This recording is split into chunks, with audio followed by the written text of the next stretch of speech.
Okay.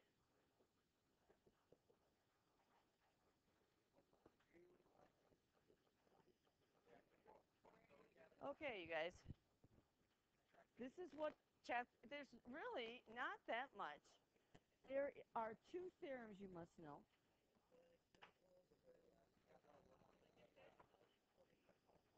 Right.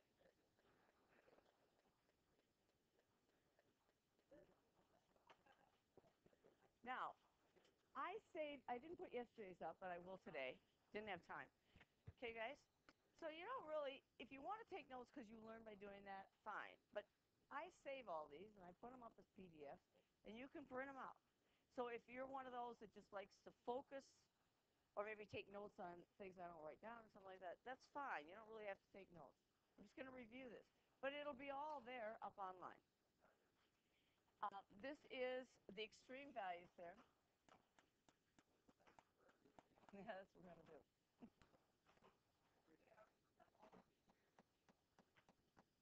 I'm going to review the chapter, and then we did problems off this worksheet in the other class. No, that's old. We've already done it.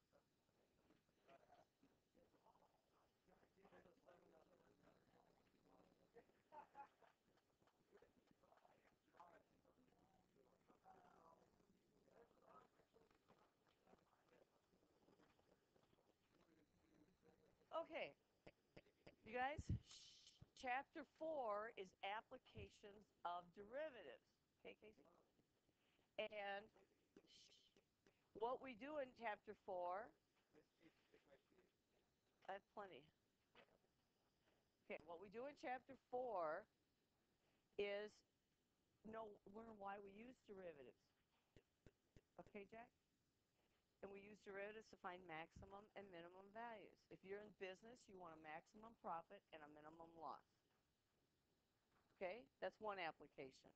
Another thing they do is they use calculus to analyze the economy using the concavity, inflection points.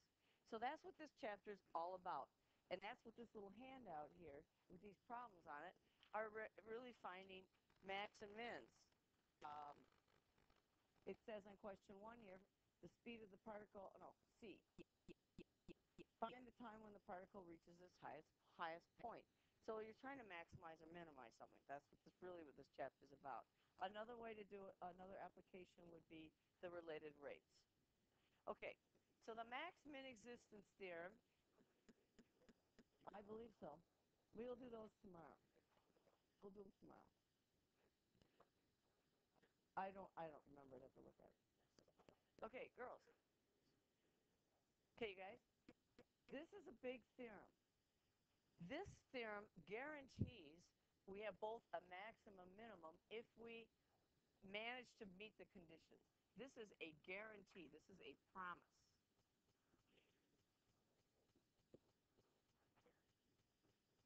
The function has both.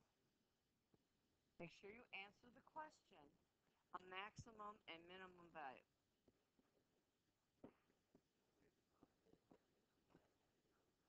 Well, that's what we're going to get. That's what this theorem does. Okay, Noah? Okay, girls? I'm trying to get through this, yes. Okay. We guarantee we have both a maximum and minimum value. What are the conditions? Riley? F of x must be continuous. Doesn't have to be differentiable because this is a minimum. It's not differentiable there. Good point. That's one of those subtleties. There's a lot of little things in here that you see it this year, you take BC Calc next year. You'll assume you remember it all, but you don't. F of x must be continuous. And we must have a closed interval. So when I look at a problem and it says I want the maximum or minimum, and it's a closed interval, it's probably continuous. I know that I'm probably going to use this theorem.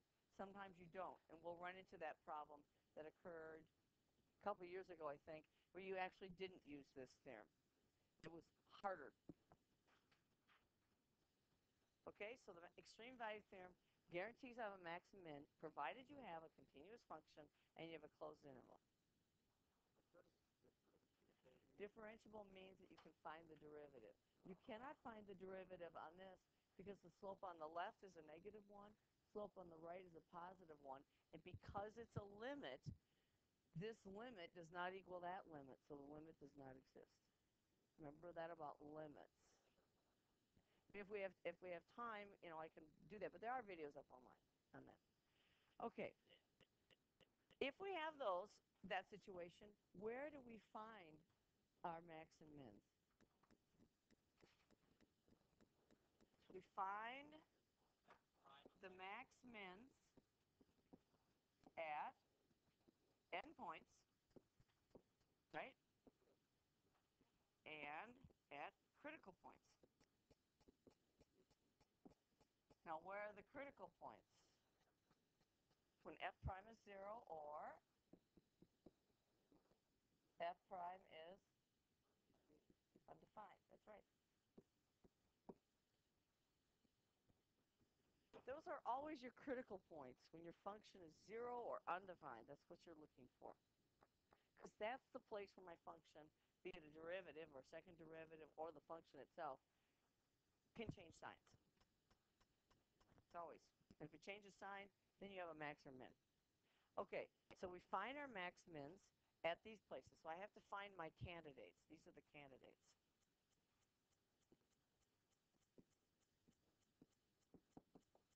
So once I find where the maximum mins might occur at the endpoints when the derivative is 0 or when the derivative is undefined, then what do I do? How do I know if I have a max or min? Evaluate. There's no calculus. This is the only calculus right there. Evaluate your candidates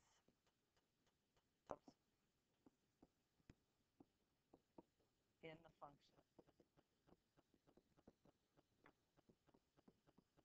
And you'll know which is biggest. You look at the value.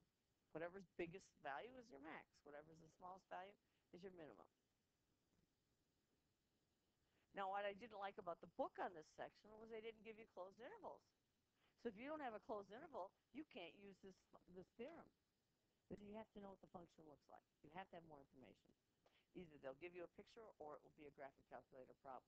Now, if this is in the graphing calculator section and you can certainly look at a picture and find a max or min, that will not get you any points. You must do the calculus piece, even though it might be in the graphing calculator. I said that wasn't very fair because when you're taking the test, are you going to remember, oh, I have to do the calculus here? There's only 4 places where you are allowed a calculator as your reason, and that would be finding a numerical derivative, finding zeros of a function, and finding where 2 functions intersect. That's it. And, well, the 4th one is an integral calculus, but we haven't done that yet. So if they ask you for a max min, you're still going to have to go through this process, even though you could graph it on your calculator and find the answer.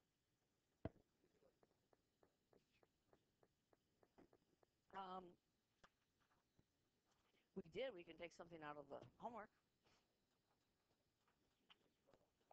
Yes.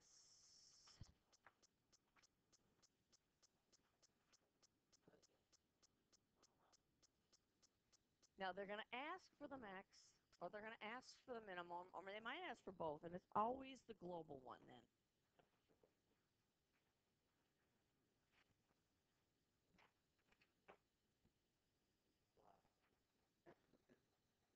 Trying to find a decent one.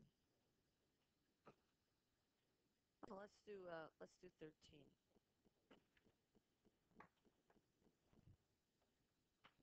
So we are in 4.1. They're not great problems. Sorry about that, but this is 4.1, number 13. And the directions say use analytic methods, in other words, use math, to find the extreme values on the interval and where they occur. So h of x is equal to the log of x plus 1. And by the way, don't forget you have to know all your derivatives. Remember that sheet with all those functions and the derivatives on it? Yeah, you have to know all of those. That's why I thought this was also a good example. And my interval is from 0 to 3. Okay? That is a continuous function. It's on a closed interval, so the theorem applies. And I need to find endpoints, which I have, and I need to find the critical points, and that's when the derivative is 0. So what is the derivative of this thing?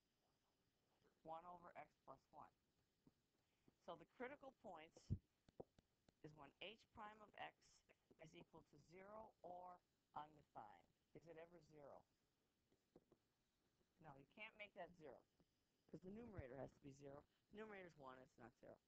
But it is undefined when x equals what? Negative 1. Then you check your domain. Is that in the domain? No. In fact, what happens at negative 1? If you put a negative 1 here, there's a vertical asymptote there. They can't even do that. Okay, Noah? So what we're going to do now is evaluate our function at the only places I have left. There were no critical points, so we just evaluated at 0. So h of 0 is equal to the log of 0 plus 1, which is the log of 1, which is, no, you evaluate in the function. Because I want to know, just think about it for a second, I want to know where the function's its biggest value, not where the derivative has its biggest value. The derivative should be 0 there. Well, I'm using the endpoints because there were no critical points, not in my domain. That's why I said these are not very good problems. Because this will give me critical points, but it turns out they weren't in the domain. And it's not in the domain here. Like I said, finding the other one was e to the minus x, and that's even worse. But you always look at, these are your critical points, where the derivative is 0 or undefined. Derivative is not 0, so that's not a critical point. This is, x equals negative 1 is a critical point, but when you put it back in the function and you look in your domain, it's not in the domain. So I have to throw that out as well. So the only places to look are the endpoints. But this theorem says I guarantee it. So this is 0, and what's the other endpoint? H of 3, which is the log of 1 plus 3, which is the log of 4. And I would just leave it the log of 4. Take a seat right here. Okay. Which is the maximum value? Log of 4. It's not very big, but it's bigger than 0. This is the max, and this is the minimum.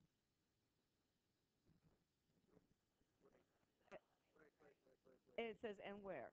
And so they occur at the minimum at x equals, that was 0, and this was at x equals 3.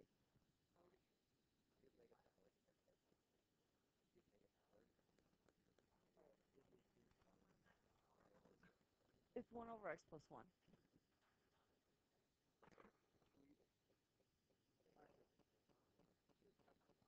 She wanted that? Okay. Not a good function. Yeah. Then I identify the maximum values and where. No, I don't have to do a first derivative test. That's what's nice about this theorem. The only calculus you have to do is find where the derivative is 0 or undefined. That's it. So it's easy. If there are no endpoints, then we have to do a first or second derivative test, which I'll get to. Check.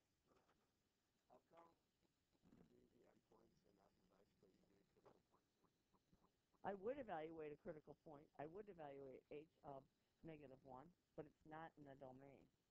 This would be the log of 0, which does not exist. I would substitute it back into the function. Yeah, that's why I said this wasn't a great problem. There weren't very many good problems there at all, to tell you the truth. Okay? Yeah. I was thinking about that. You should know it because you should know what the log function looks like. So let's review that. Here's the log function. It does go off to infinity. It looks like it has a horizontal asymptote, but it doesn't. And where is this? That's 1. So if you have a log of a fraction, that's less than 0. That's negative. These are negative. And if the log of x, where x is greater than 1, is positive. So log of 4 is bigger than log of 1. The log has a negative value. There are no negative numbers to input. So if your input is between 0 and 1 for your log, then it's going to be a negative number. Why is that? Because the log of 1/2, I can prove it's negative if you believe that these are positive. Using properties of logs, that's the log of 1 minus the log of 2. What's the log of 1? 0. Did you know that? That's equal to negative log of 2? Kind of cool. So that is negative because log of 2 is positive. It's not a full proof, but it's observation. Okay, ready? Inputs cannot be negative for logs. And where did a log come from? Do you remember where that came from? Exponentials, that's right. It's the inverse of the exponential. So the domain here on the exponential is x belongs to the reals, but the range is y is greater than 0. And what happens to the domain and range? They switch. So x must be greater than 0, and the range is y belongs to the reals. Got to keep those two straight. Okay, ready to go on to the next theorem? That was section 4.1. Not a great section. Now that you know all of chapter 4, you could go back and do 4.1 using information you've learned. I just don't like it. Okay, section 4.2 is the mean value theorem. Now you've only got, I think, 5 theorems in this course. So you have the intermediate value theorem. Today it's going to go above freezing. It started at 18 degrees. It's going to get to 40. So someplace it had to be freezing, right? Okay? The extreme value theorem, which I just did, and then the mean value theorem. And then we have 2 more theorems after this. So you need to know your theorems. MVG. And I guarantee this, you will see this on the exam. Now, I need this theorem to prove the fundamental theorem of calculus, which I doubt we'll do. I can if you're interested. It's complicated. But I need this theorem to do it. That's the biggest importance. Well, okay, so if I'm speeding, that's another importance. The mean value theorem, do you remember this? Probably not. If I take this slope of this secant, maybe. Did you guys miss me last week? Okay, what's the slope of this? It's f of b minus f of a over b minus a. What's that word for slope? It's an average what? Rate of change. Good. What's just your average speed? Put it back in real world. Well, the mean value theorem says that with some conditions, I better be able to find an instantaneous rate of change that's equal to that. These slopes are the same because those lines are parallel. And the instantaneous rate of change is f prime of c. I just remember it this way.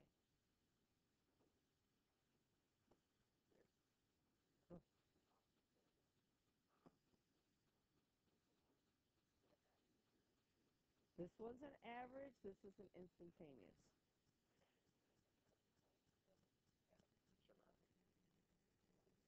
That's right. The average rate of change and instantaneous rate of change are the same.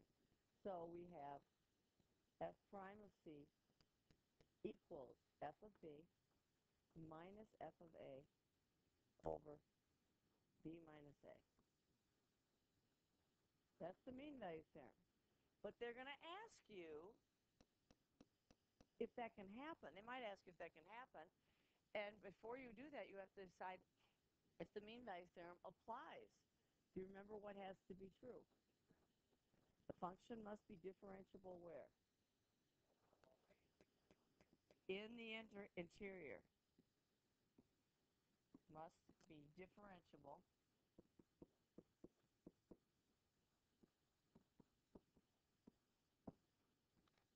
inside A and B. What's the other condition? F of x must be what? Continuous on the closed interval. It has to be closed or you can't get the slope of the secant line if you think about it. Continuous on the closed interval AB. So if you have a problem in the interior there, like not being differentiable, like a sharp corner, then the mean value theorem doesn't apply. And you would say that. Mean value theorem does not apply because the function's not differentiable.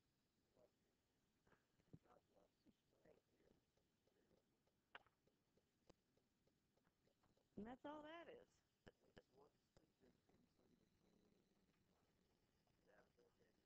And the what? These are the same. This is in words and this is what it says. This is closed. In other words, you have to have endpoints. But I don't care if it's differentiable at the endpoints. Only inside. That's the interior. Yes. So on that yellow worksheet, I don't remember exactly what it looked like. I think it looked like something like this. The straight line. Does the mean value theorem apply here? No, because it's not differentiable.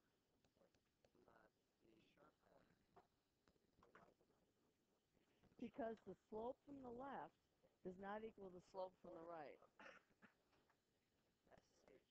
Because slope, if you remember, is a limit. And for a limit to exist, the limit from the left must equal the limit from the right.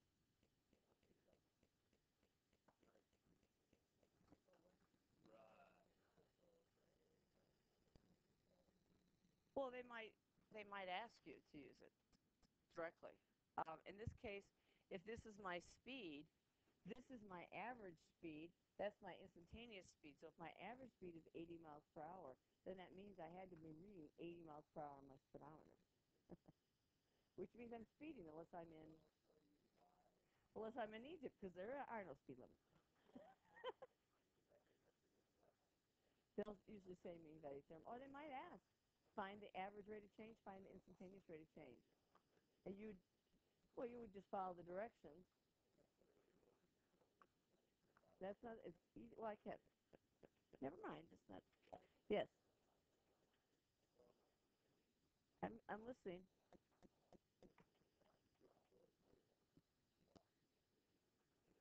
Okay.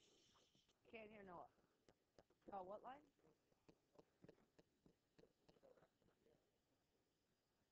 What about them? Yeah, I drew them. Okay. Let's do one of these weird problems. Yes. Somebody wanted an example. So we're not going to get through everything that we did in another class, but that's okay. Let's look at number 8. This is 4.2. Was not assigned. It's one of these piecewise functions. Expect to see a piecewise function on the exam. The AP exam. Guess what your exam is? An AP exam.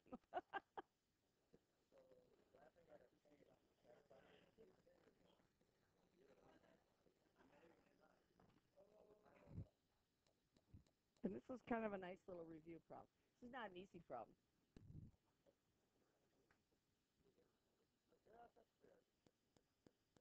Okay, and it says state whether or not the mean value theorem applies. So the first question, are each individual functions continuous? Do you know what the inverse sine looks like? Well, Remember when we restrict our sine function to be between minus pi over 2 and pi over 2. So there's the sine function there. And its inverse looks, see if I can do it this right. Kind of looks like that. Not very good picture, but it's continuous. So this is continuous. This is a line. It's continuous. Okay, the question is this continuous where they meet? I always have to know if my function is continuous. So now where are they going to meet? They meet at x equals 1, hopefully, if it's continuous.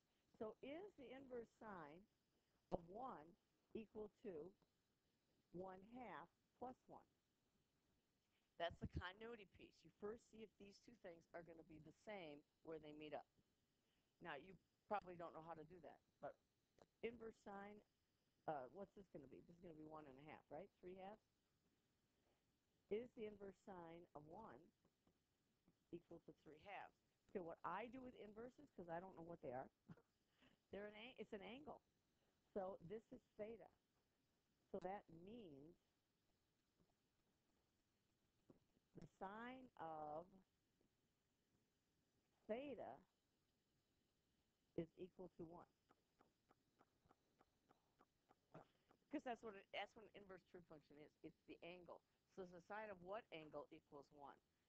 Now, if I don't remember my sine function very well, I'm going to draw a picture. What angle is equal to 1? Where is that? Theta equals pi over 2. Oh. Is pi over 2 equal to 3/2? It's pretty close, but it's not equal. It's pretty close, because pi is 3.14. But they are not equal. So can I use the mean value theorem? No. Mean value theorem does not apply. Not continuous. Had it been continuous, then if they had x pi here, then it would have worked. No, it wouldn't have. I'd have to figure out what it would be. But then if it had been continuous, then I'd have to take the derivative of this and the derivative of that and see if those match. Do you guys remember what the derivative of inverse sine is?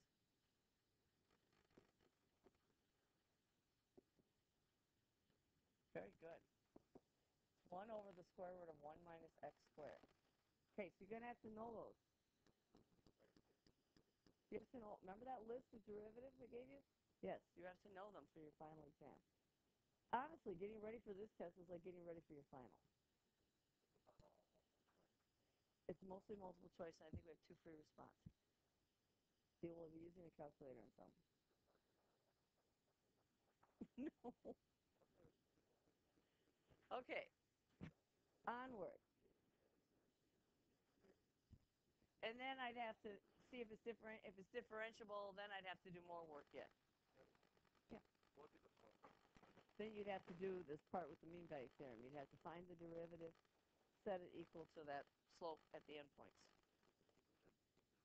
But that's not an easy problem.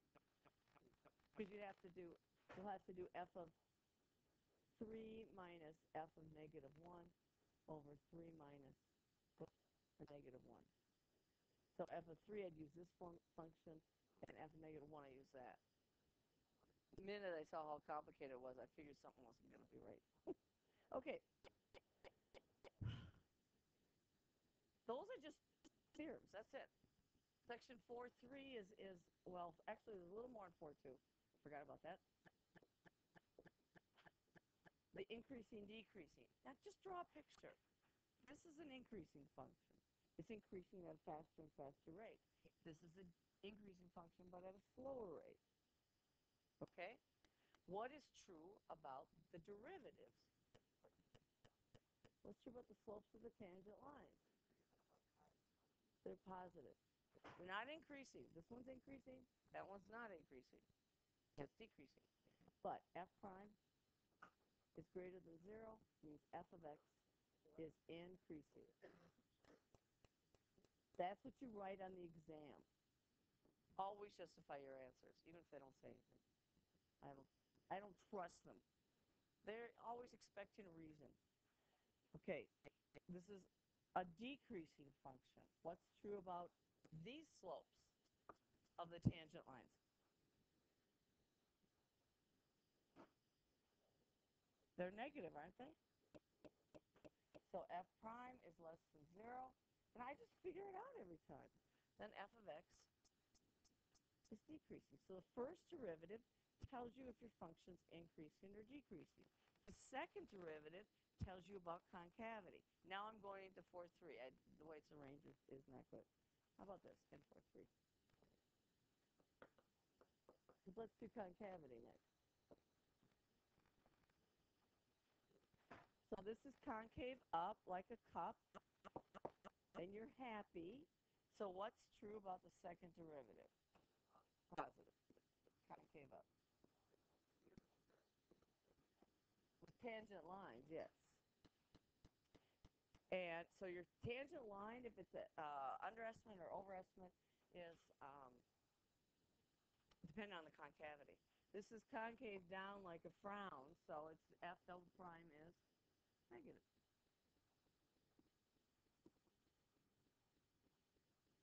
I admit, knowing the theorems it can be complicated, but honestly, knowing this is not that bad, is it? Does it make sense? If it makes sense, it's okay. Then that's a candidate.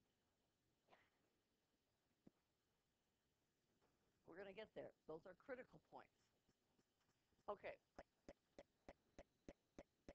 Then we have a first, now we want to find out if we can find local maximums.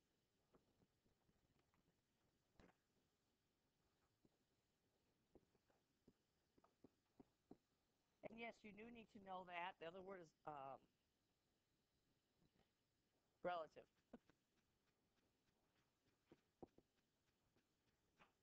Okay? And we have two tests for the maximums. No, do you know what the first one is? It's called the first derivative test.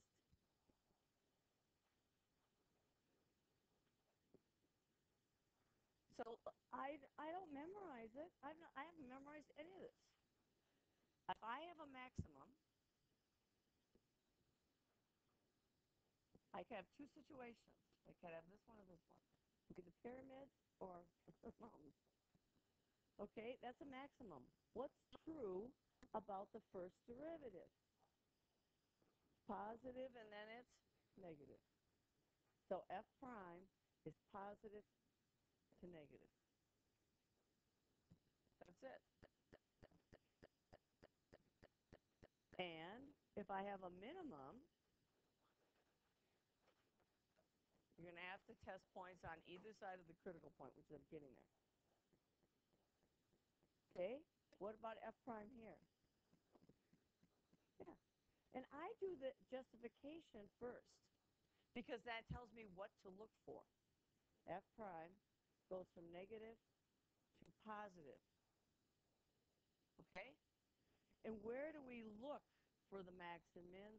We look at the critical points. Remember where the critical points are? Endpoints are not critical points. F prime is 0, or F prime is undefined. Now, I like to do a little line test. You get no points for it. But you have to say this. F prime goes from positive to negative or negative to positive. You actually have to say that. So I first find my critical points, and then I do a test line. I do a test line because I get confused otherwise, trying to do it in my head. Now, these critical points are candidates. That doesn't mean they qualify. They may not be a max or min. They may not be winners. But that's where you look. Critical points are always where your derivative is 0 or undefined. Same thing with the second derivative. Okay? So let's look at a second derivative test.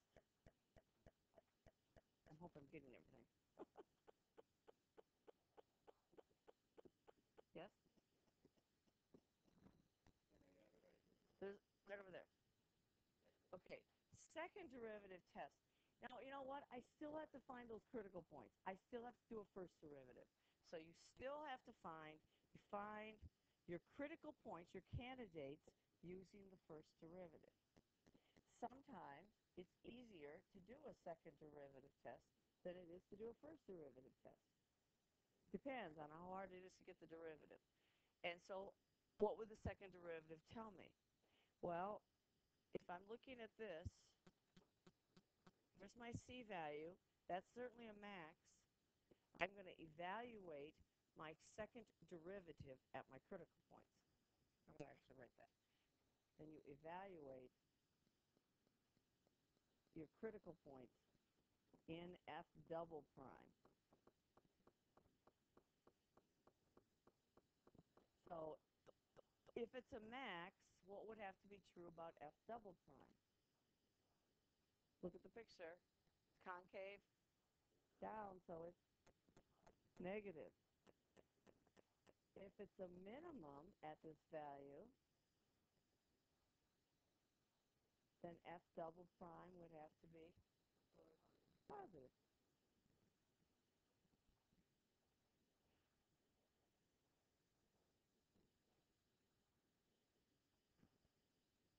And the second derivative tells us concavity. I can use it to see if I have max mins. And there's a third thing a second derivative tells me. Inflection points. Pardon? You can, but sometimes the second derivative is really hard. If the first derivative goes from positive to 0 to negative, it's smooth like that, then you automatically know what the second derivative is going to do. It's going to be nice. It's when you have an undefined first derivative that you really have to look at that second derivative. Okay, so we have inflection points. And what are inflection points?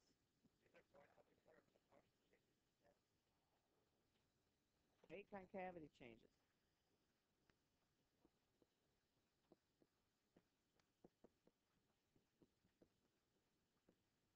There's some other little detail, and I'm not remembering it. Maybe I'll look it up about this. Okay. Now, how do you know if you have an inflection point? The second derivative, well, let's look at the second derivative right here. I don't know exactly where it is, but this is concave down, right? So the second derivative is negative. This is concave up. So the second derivative is positive. I don't care if this is 0 or undefined. Your candidates, and as I've read the exam, I've seen many students say the second derivative is undefined, it's not an inflection point. That's not true. Candidates are F double prime equals 0 or F double prime is undefined. The possibility. So don't forget to look for those. Always your critical points are zeros and undefined. If F double prime is equal to 1 over 3 cube root of x, where is that undefined? It's 0. Can't divide by 0. It's always division by 0. These are your candidates for inflection points. How do I know it's an inflection point? What has to happen to the second derivative? It has to. F double prime must change sign.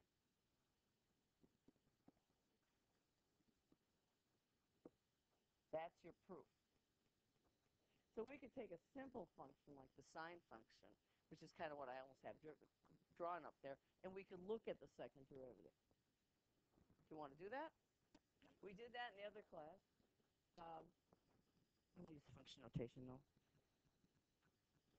So f of x, we know what it looks like. We're going to pretend we don't know anything about this function, but we know everything about the cosine. Okay. Where are my critical points? What's the derivative of sine? Cosine.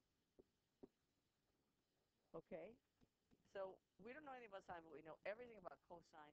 And I'm looking for my critical points. Cosine's clearly defined everywhere, but I'm looking for where the cosine of x is equal to 0. And if you don't remember, because you may have something with a cosine x in it, it's equal to 0. Where is it equal to 0? This is pi over 2, and this is 3 pi over 2. So, and we'll do this,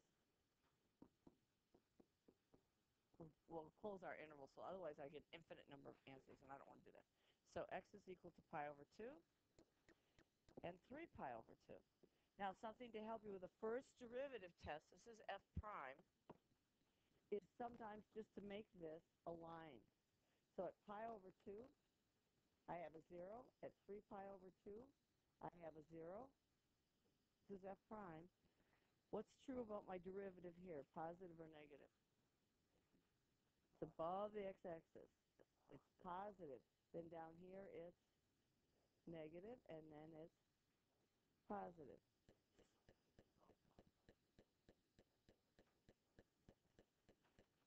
Right.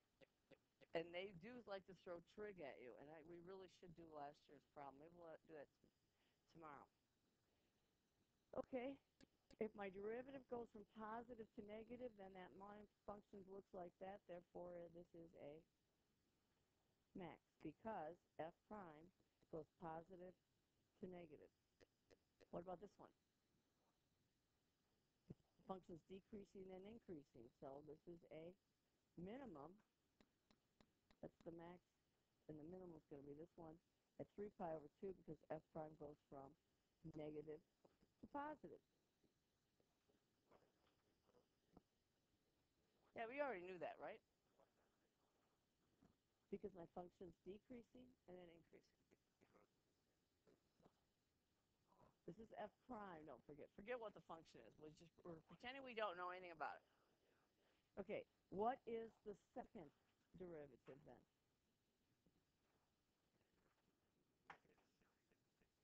Okay, so f double prime of x is equal to negative sine of x, and I can find where that's 0. We're pretending we can do that. And you can find inflection point. Where is the inflection point?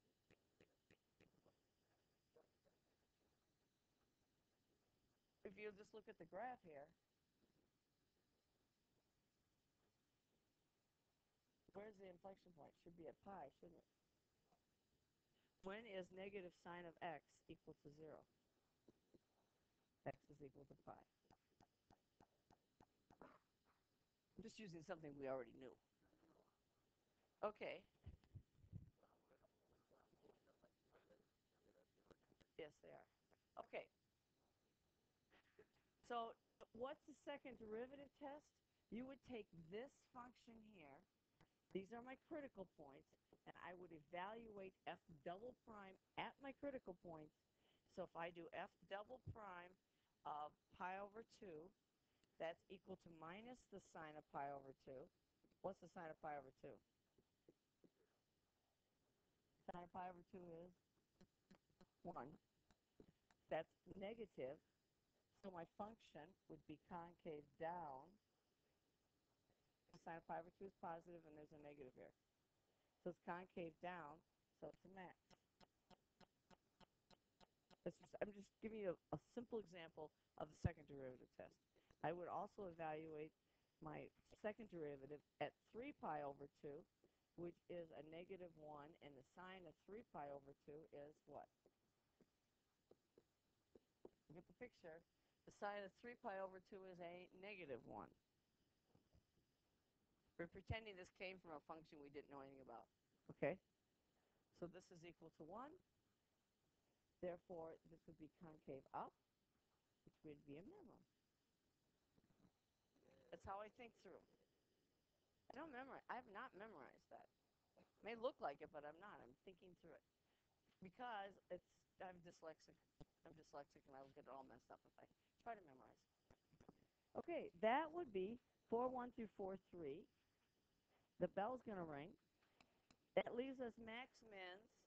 A little bit. Now, by the way, before you leave, 4.5, if it asks for linearization, it's just asking for the equation of the tangent line. That's all it is. Pardon? Yes. The what? I just turn things around. I did geometry, took a picture out of the book, put it up on the board, totally reversed. Wouldn't even know it. I reversed the whole thing. Yeah, I just have to slow down. That's all. It's not that big a deal. You learn how to cope. Now let's see if I can save this.